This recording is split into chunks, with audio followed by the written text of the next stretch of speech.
Welcome to All About Money on HK IBC. I'm Chloe Feng. The authorities are studying how to reboot the sluggish Hong Kong stock market as the benchmark index slumped by over 8% in August alone. The average daily turnover, meanwhile, shrank by 16% year-on-year in the first 6 months to $115 billion. Hong Kong's exchange was the world's top IPO destination in 7 of the previous 14 years. But in the first half of 2023, it attracted only 28 companies, which raised a total of $2.2 billion, marking the lowest level in 2 decades, according to data from Refinitiv. A task force has also been set up to see how the market performance can be boosted. And tonight we have economics professor Terence Chong from the Chinese University of Hong Kong to share his views over the feasible solutions to spur market growth. So, Professor Chong, it's great to have you again. Thank you. First thing first, let's talk about what are the major causes of the unideal market performance in our stock markets from your perspective.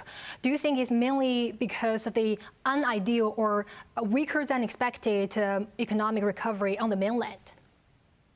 Well, the main reason why the stock market in Hong Kong is sluggish, both in terms of its price level and also in terms of its transaction volume, is because of the interest rate hike in the U.S. So if you look at the transaction volume data, it actually still rise ever since there's a rise in the stamp duty in 2021 August, but U.S. has an interest rate hike on 17th of March of 2022, and since then the volume and also the price have become very sluggish. So there is something that beyond our control. We cannot control whether when U.S. is going to stop its interest rate high. So this is not only the phenomenon of Hong Kong. If you look at the London stock market, it also has a similar phenomenon. So do you think this will be more from the external factors rather than some domestic factors? If you look at the composition of Hang Seng Index, a lot of this big company of the constituent stock of Hang Seng Index are mainland-based. So the economy in the mainland and also the performance of this mainland-based stock also affect the Hang Seng Index. So there are, of course, interest rate high is one reason, but some of the companies are not performing is also another reason. And speaking of the feasible solutions, many industry leaders have also called on a cut on stock stamp duties. They include the stockbrokers, EXO convener Regina Ip, and finance sector lawmaker Robert Lee. They all are calling for authorities to cut the stamp duties on stock transactions. But Finance Secretary Paul Chan have warned that such a measure alone will not be enough to boost the market sentiments, and it could potentially pose some counter effects if the measure didn't work. So, what is your view over such stamp duty cut? Do you think it will be helpful in rebooting the market sentiment? Well, as I just mentioned before, we have a stamp duty rate increase in 2021 August from 0.1% to 0.13%.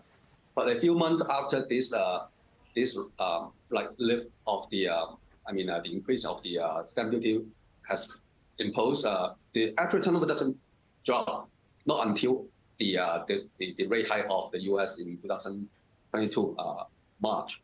So I doubt that even if you lower the stamp duty to maybe 0.1%, it may not be able to boost the market by a large degree.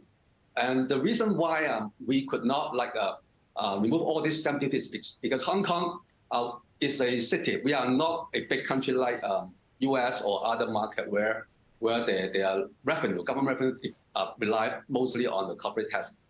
We are a financial center, and we rely very much on this stamp duty. Stamp duty of the stock market alone contribute more than 50 billion Hong Kong dollar to the government revenue. So unless we can find a way to get this revenue, because we have this Article 107 of the Basic Law, which stipulated that Hong Kong government need to balance budget. So last year we faced the COVID, so we have a huge deficit. So you have to solve this deficit problem. So you don't have too many solutions. Either you increase the stamp duty, or increase the income tax, or increase the profit tax. So you have to choose one from these three measures, because the land sales are those we cannot control the outcome. So I think stamp duty is should still be maintained, but we can reduce it a little bit back to 0.1%, like what we had before 2021. But now COVID is gone, so our deficit should reduce, and it should be more fair to for other sectors of the economy to contribute to this income to the government. So these could be one of the measures we can look into, but what about the other feasible solutions? For example, do you think we can open up trading during the unideal weather, for example, in typhoon or the black rain weather? And we also recently experienced such conditions, isn't it? The Hong Kong Exchange have closed the trading during the black rain under the black rain signal. And with now, some workers have more work from home schedules and arrangements. Do you think it could be also feasible for us to also open up trading to allow those traders and workers to conduct their trading activities at home? Yeah, in principle, if we have a longer hours of trading, we should have more volume. But it depends on how sensitive this is. As I mentioned, the major reason why we have a sluggish market is because of the U.S. interest rate hike, which we cannot control. But there's another reason, which is that it's more convenient now for people in Hong Kong to buy U.S. stock. So in the past, 10 years ago, 20 years ago, it's basically not very easy for ordinary people to buy U.S. stock. So instead of having market open during holiday or typhoon, I may suggest we may extend our working hour, or even we can have a night market so that we can have a section of our market which overlap with that of the U.S. market, right? Because in typhoon, because if you want to operate a stock exchange, open the market, it's not just a matter of the stock exchange. You also have to have a lot of supporting companies or organizations that also open at the same time. For example, bank. You also have to have banks that open. Otherwise, you cannot a lot of operation cannot be done. So I suggest, if feasible, we may extend the working hour a little bit on the working day instead of having open day in typhoon period. That's a very interesting point, because indeed we also, could be more in line with other trading hours globally as well. But then, do you think we are also lacking manpower? Do you think this could be one of the hindrance? Well, at the moment, manpower, of course, is a problem because our unemployment rate now is at historical low, 2.8%. So it's difficult to find people to work. But we do have one of the lowest labor participation rate in the world. Our labor participation rate is around 60%. So that means we still have a lot of people who can work but did not come to work. So if the market is big enough, if we open a night session or whatever, how extend the working hour, if we have enough revenue or market, I think we should be able to attract some people to come back to the labor market. That will actually also go in line with the authorities' objective of launching the night economy, night markets as well. So after trading, we can get more activities with some foods as well at night. So speaking of other feasibility, there have been voices calling on authorities to look into the listing regime to also boost the market activities. For example, if we could loosen the standards to make it easier for companies from other regions to list in Hong Kong. Now we have some of the most stringent profit threshold in the world, isn't it? So should we lower such standards? Well, I think there's no need to lower the current standard for existing board or existing situation. But we may launch some new board, for example, a board for Southeast Asia. So for company you are from Southeast Asia, we may lower your threshold so that you can participate in our market. And there's also another problem that associated with the existing markets, that we already have actually more than 2,200 listed companies in Hong Kong. But some of them are actually not very active. Some of them are not very, they are non-performing. So apart from having some more newcomers or the existing company, if they are not performing, we should also find a way delist or remove them so that we can maintain the quality of our market.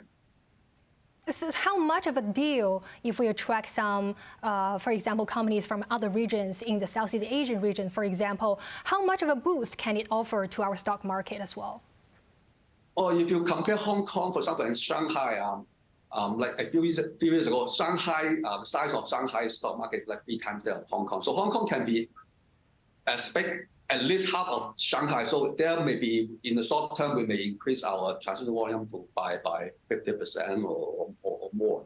But one of the problems of including our companies to come to Hong Kong to list from Southeast Asia or to attract investors from other places like Middle East is that the fund, the transfer of fund between places, like, for example, if you want to an investor from Dubai to come to Hong Kong to invest, it's difficult for a Dubai investor to transfer fund to Hong Kong because there are a lot of Middle East countries which are considered to be high risk in terms of the anti-money laundering measures. So our measures now is too stringent. Whenever you have some fund transfer from, for example, Dubai to Hong Kong, it may be intercepted by our anti-money laundering system. So it's very inconvenient for people outside Hong Kong to invest in Hong Kong. So I think that is something that the Hong Kong Monetary Authority may have to do some measures to let those people to come to Hong Kong to invest. Right. Thank you very much for your thoughts. That's Terence Chong. We'll take a break for now, but coming up next, we'll continue our discussion on the other economic spotlights prior to the Chief Executive's policy address next month. So do stay tuned.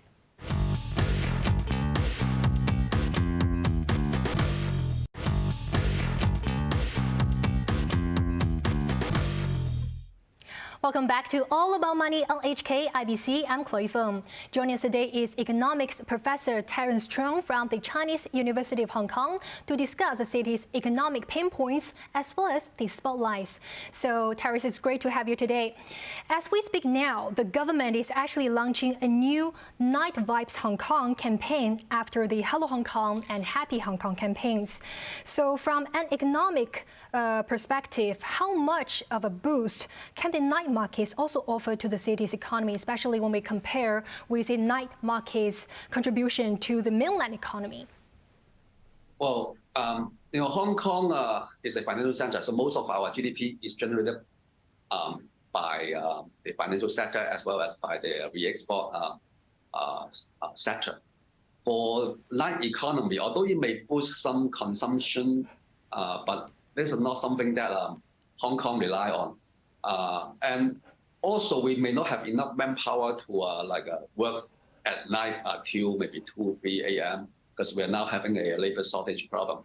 So in terms of GDP growth, the night economy may not contribute that much, but it may create more a better hemisphere, better environment for tourists to come to Hong Kong.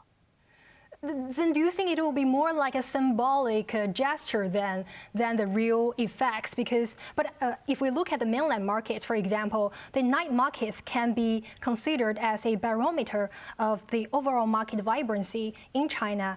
And the mainland local media reported that the consumption, 60% of the consumption happens at night, according to local surveys. So actually, it's still quite important for the mainland markets. Why it cannot be also important for Hong Kong's economy? Well, 60% of consumption happen at within 50% of the time. It's not that surprising. So you may have to ask another question: how many percentage of consumption happens after 10 p.m.? So by night economy, we means that those service sector economic activity that happen between 6 p.m. and 6 a.m. In the morning next day. The whole idea of night economy started in London in the UK in the 1970s, where they want to boost the economy of the city. But for London, people like to have they like to have go to drink in a pub, and also they have this a lot of opera, a lot of activity that they can do. But I doubt whether this is a very big booster to our economy, because if you look at the economy around the world, there's not there's no definite connection between GDP growth and night economy. Some cities like Shenzhen, like other places, they don't have a night economy, but the economy is still very good. For cities that have night economy, for example, if you go to Bangkok, go to some tourist place in our country, they have a night economy, but the GDP growth may not be that high. So it's not that totally related to the growth of the economy, but it will make people feel better. Feel this city is very vibrant. We have activity every hours. People are just not get used to the fact that we are not similar to what we have in the past. Now, because we have a lot of people who go to mainland China to have dinner, and it's also very difficult for us to gather a group of people, a group of our friends together and go out to have a drink or some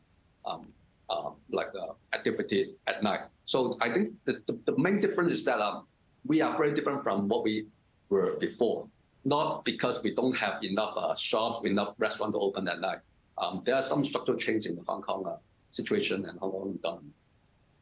Wow, so we really need to see how such measure will go later on as we also navigate through to find some new drivers as well. And speaking of last month's tourist number, the city has logged 4.1 million visitors in August, which marks more than 80% of the pre-COVID levels for the same month. So actually, we have the increasing tourists in Hong Kong as well. Do you think the tourism recovery is also on the right track? Well, in terms of the speed of recovery, if you compare the tourist number now to pre-COVID, I mean that January 2020. If you compare the figure that we have now to the time at the beginning of COVID, Hong Kong is the place that recover the fastest in the world. If you look at US, look at Singapore, look at Japan, even 3 years after they reopened, their tourist number is still less than 80% of what they were in 2020. So Hong Kong has a very speedy recovery. And it's in the right track because we faced some bottleneck in May and June because we don't have enough people to tidy up the hotel room and so on. But if you look at the figure in July and in August, we have a big jump. So we are now moving towards the historical peak where we have 6 million, 7 million coming to Hong Kong to visit us during the year 2019. So I think the increase in the tourist number is on the right track. And also on another concerning issue would be the city's property sector, because we have seen the declining prices over the past months as well. And some developers, for example, seeking assets on their coastline project, we've seen some discounts as much as 16% being rolled out to attract those property sales, to attract those home buyers, to boost property sales as well. What kind of measures do you also expect authorities will roll out to also boost the city's sluggish property sector? Well, the property price didn't drop as much as what people think. Of course, some developers slash or give a discount of 60%, 50%, but it doesn't mean the market price dropped by 50%. Right? So they may have a premium first and then make a big discount. If you look at the property price index, for example, if you look at the Center City Leading Index, we actually, the index now is 161.79, which is still higher than what we were in January. And it only has like a 3.9% drop from its peak in April this year. So the overall drop of the stock market this year so far is only 3.9%, so not as high as what people think. And also, don't forget that the rent index is keeping its momentum. It's rising since early this year. So the rent is rising, and the property price doesn't actually change too much. So the market is actually not as bad as what people think. But of course, the government always has measure, or the government can relax all these measures that's imposed in the housing market and let the market to develop freely. We're now entering those kind of like price correction period as well. But how long do you expect such a price correction will last? And when do you think we will see the bottom of, for example, the price decline? The major factor that affect the price of the property in Hong Kong is the interest rate, it's the U.S. interest rate.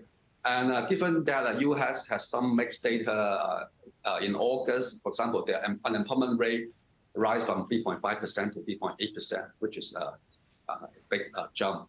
So I guess U.S. may not increase interest rate in the September meeting, and I guess there's some possibility that U.S. may even lower its interest rate at the end of this year. So if U.S. is going to lower the interest rate, the housing price of Hong Kong will start to pick up the momentum to rise. But last month, we have seen, for example, the headline CPI in the U.S. have increased to 3.7% in August from 3.2% in the prior months. And so actually the inflation level is still quite elevated, far ahead of the 2% target that is like set by the U.S. Federal Reserve. So we are still going to experience quite a long time of the high interest rates in Hong Kong as well, isn't it? Because we're linked to the U.S. Because of the U.S. dollar peg. The U.S. inflation rate dropped to 3% in June, and then rise to 3.2 in July, and then rise to 3.7 again in August. But the major reason for the rise in August is because of the rise in oil price, the gasoline price, and for other components, I think they are like going down, like the import price, rent, and so on. So I think that the oil price increase in August is not a continuing phenomenon. So there may be some fluctuation in the U.S. interest rate, but it is unlikely that it will go back to like 5%, 6%, those levels. Overall, how do you think the city's economic outlook will be like, for example, in this year and next year? Last quarter, we've seen the 1.5% growth, economic growth for the second quarter. How concerned should we be when we see such slower growth? Well, if you look at the Hong Kong economic situation, it's actually not that bad. If you just look at the figure, we still have 1.5% GDP growth in the second quarter. And don't forget, we have some people migrate out of Hong Kong, given that we have a reduction in the labor force and so on, we still have a positive growth in the GDP. And our unemployment rate now is 2.8%, which is historically lowest. Our tourist number just exceeds 4.1 million. So if you look at the number of tourists, it actually rise very sharply in third quarter. So I guess third quarter performance, third and fourth quarter performance of Hong Kong economy will be better than the second quarter. I think second quarter is already the worst quarter that we have this year. So I am very optimistic about the coming 2 quarters economic performance. One last question. What are your expectations over Chief Executive John Lee's policy address next month within the economic perspective? Oh, I hope, of course, the John will propose some new measures to boost our economy, to make it a better places. And we also need more people to come to Hong Kong. So we hope that he will have some measures to like attract more people to Hong Kong, attract more capital investors to come to Hong Kong. And also for like the sluggish housing market, I guess, I hope he can also have some measures to remove some of the existing measures on the property market, so that we can afford transition and the price may keep going up in the future. Perhaps also on the low birth rates as well. So thank you very much for your thoughts. That's economic professor at Chinese University of Hong Kong, Professor Terence Chong. And thank you for watching All About Money. We'll be back next Sunday night. So until the next time, please take care.